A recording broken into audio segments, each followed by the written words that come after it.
Previously. Our receivers ran into each other and I throw a pick six on the goal line, the easiest touchdown of my boy's life. I just handed him the touchdown. The game was in our hands. With my speedster Wingo, watch as he freezes his user right here, and then he goes. He's open, he catches his spins, and he could go all the way. Yo, welcome back to part 2 of our wager series we got going on with my boy Jay. If you missed out on episode 1, please go ahead and check out the link in the description. As the game came down to the wire, it was a banger. But since then, my boy Jay hit me up and he asked for 4-minute quarters. So 4-minute quarters it will be. So let's waste no more time and get right into game 2. And to start the game off, we got a 3rd and inches. He's giving us an all-out pressure look, but nothing's open. So I go ahead and scramble and let me get these yards. A nice gain of over 25 yards, 27 to be exact, which was set up this next play. I'm sending my man Ralik in motion. He goes left, he goes right, back left, and I get lucky.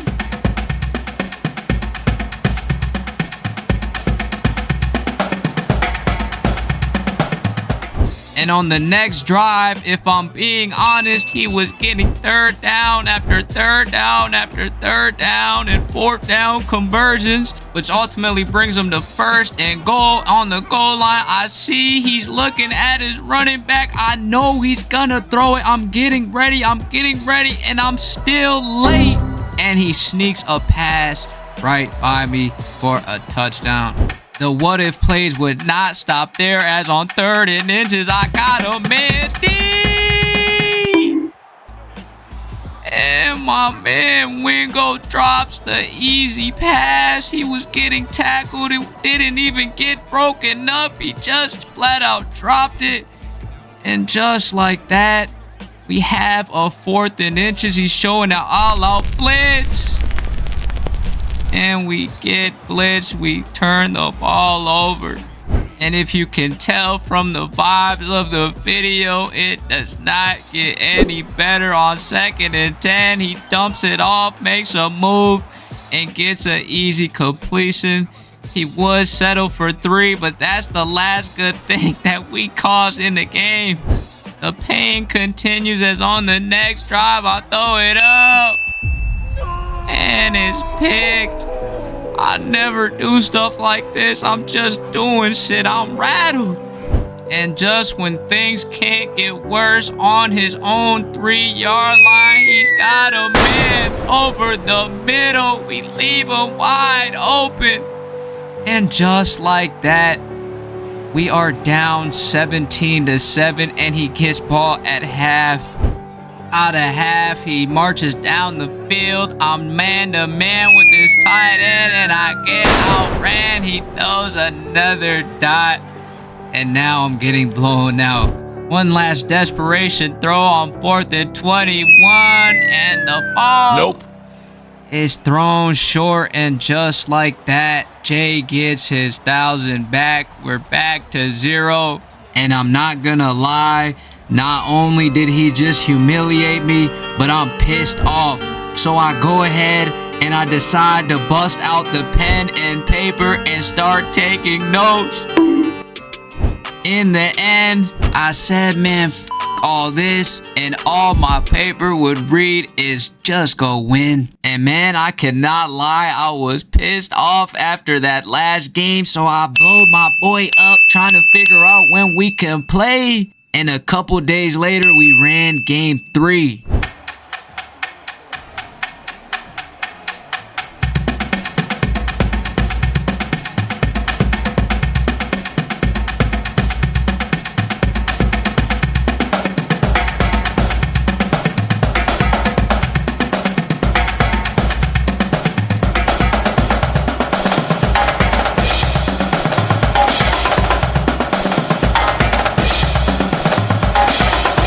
Just like that, We are now in game 3. If you have noticed, we have made some changes in the lineup. Some players have not made the cut and some have stayed the same, including Arch Manning, as we get a nice gain of 6 to start the game.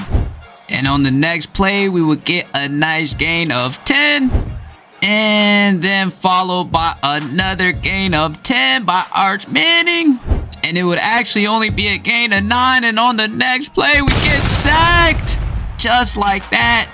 A loss of 6. And we are now behind the sticks. And if you've paid any attention to how my boy plays, you know he's sending heat. Just like that. We're facing a 4th and 7 as my boy Raleek Brown misses the block and I get hit. On 4th and 7, I would have all the time in the world. But I get hit again and I turn the ball over. But on 1st and 10, we would give up nothing. And on 2nd and 10, we would get a sack. Which now brings up a 3rd and 15. And this 3rd and 15 is very important because you know we turn the ball over on the first drive. He's in a formation. He doesn't run very much. He's making checks. He snaps the ball. He's looking, and it's picked. It's picked off. We cut left. Then we tried to take it all the way back. But we get stopped at midfield, giving our offense perfect field position. Nothing was open. We locked the field down, and we get a turnover. Second play of the drive, I'm looking. I throw it over the middle. Nope. But he plays the ball perfect and gets a knockout. And that brings a 3rd and 8. I send my man in motion. I'm going to have him open, but I don't throw it, and I get sacked. I hesitated on the play. I dialed up exactly what I wanted, but I'm playing scared.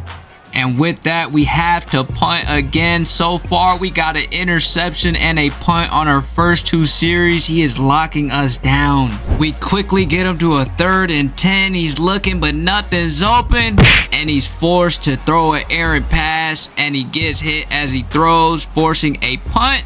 And he actually goes through and punts the ball. He hits a deep kick. I'm running back. It goes back. It hits my player, and he recovers the ball. We made a critical mistake, and just like that, after playing great defense and we were set to get the ball back, he is now in prime position to score the first touchdown of the game as he is inside our 10-yard line.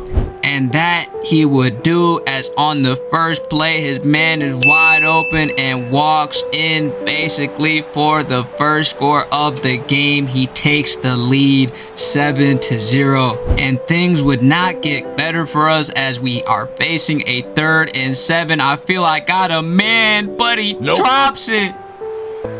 He drops it, man. 5-star transfer Cam Coleman is just dropping shit, man. But on 4th down, they would leave Raleek wide open. I race him to the sideline. And we get the first down to keep a critical drive alive. We still got time.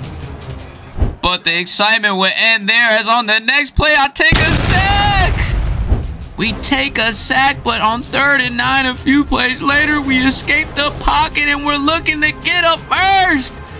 We get the first, and our drive is still alive. It's still alive, but on the next play, we look, and we throw a user pick. We throw it right to him. We throw the pick right to him, and our drive like that is over. We go into the half with 0 points, and he gets the ball back. And he would have no trouble getting the ball into our territory, as on 1st and 10, we do get a much needed sack. We get a sack and stop the momentum for now. He was going up the field with ease. And with all momentum, we go into 3rd and 8. We're looking to get off the field. He throws the out route. We do stop him, forcing a 4th and 3. And if you know a little bit about ball, it's the 3rd quarter, minute left, game on the line. Nope. And it's overthrown. We get off the field, saving the game. And immediately off the turnover, I see my man. I throw it up.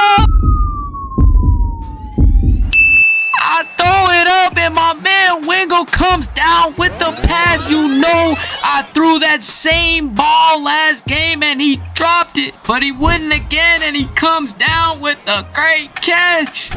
And with that, we got all the momentum in the world. I'm looking for my man Cam Coleman over the middle. What?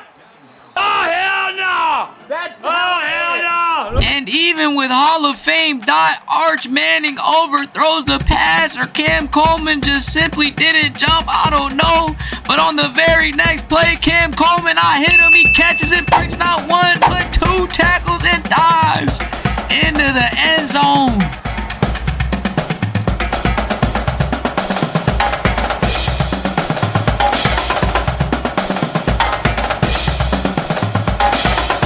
And just like that, we flip the script, we tie the game, and we are in perfect position. All the momentum in the world. We still have to get a stop, and on 1st and 10, he throws that out route and gains about 9.5. The next play would be no better for me as he runs right up the middle and gets yards at ease. So at this point, it is now or never. He has a 1st and 10, 3 minutes left in the game. He runs it and we stop him. We stop him for no gain, which leads to a 2nd and 9. He's looking, and he forces the throw. Nope. Nothing was open. It's 3rd and 9. The next play, nothing's open again. He's running around. He's running backwards. Jay, what are you doing? He's got nowhere to go, so he just throws it away. Huh? He throws it out of bounds. That's intentional grounding.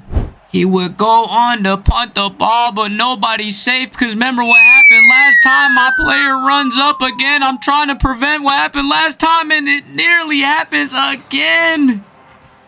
It almost happened again. I think it barely missed my player by inches. We do luckily get the ball, and we do start the drive on about the 20-yard line. We got about 2.5 minutes to make something happen. On 2nd and 4, I would throw the out route to Wingo. I try to make a move, but I get tackled. Brings up a 1st and 10. And on the next play, I would dump it off to my main man, Rod Leak. He will make a move. I try to make another, but he stops us. And just like that, we are in prime position. We're knocking on the door. And on the very next play, we throw it up. We throw it up to my main man, Cam Coleman, contested specialist. And he comes down in the clutch.